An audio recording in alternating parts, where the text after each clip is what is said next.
चुनाव में मतदाता सूची में नामांकित 2% व्यक्तियों ने वोटिंग में भाग नहीं लिया। 500 वोट अवैध थे।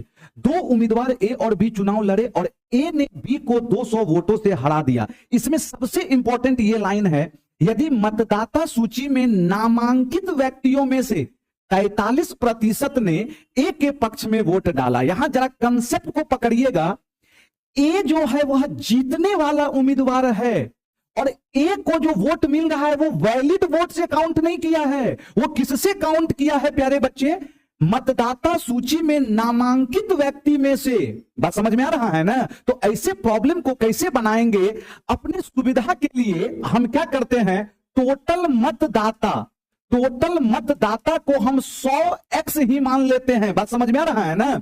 इसमें से 2% व्यक्ति ने मत नहीं दिया तो मत डाला कितना 2% नहीं दिया तो 98x डाला।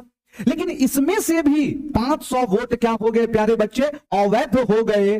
तो वैध वोट कितना रहा होगा बोलिए? 98x minus 500। जीतने और हारने वाला जो भी उम्मीदवार होता है वह वैध वोट पे ही हम लोग कैलकुलेट करते हैं। लेकिन यहां पर क्या कह रहा है, ए को मतदाता सूची में नामांकित व्यक्ति का कितना प्रतिशत मिला? 43।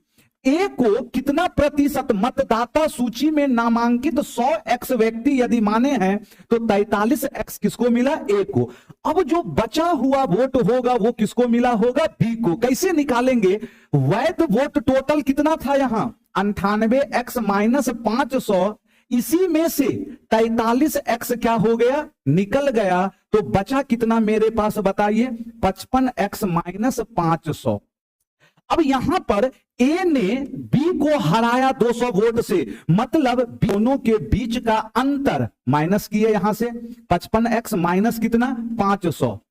यही वैल्यू कितने के बराबर है प्यारे बच्चे? 200 के बराबर। यहां से सॉल्व करेंगे, कितना आ गया ये बोलिए? माइनस 12x अब प्लस कितना? 500 बराबर कितना? 200।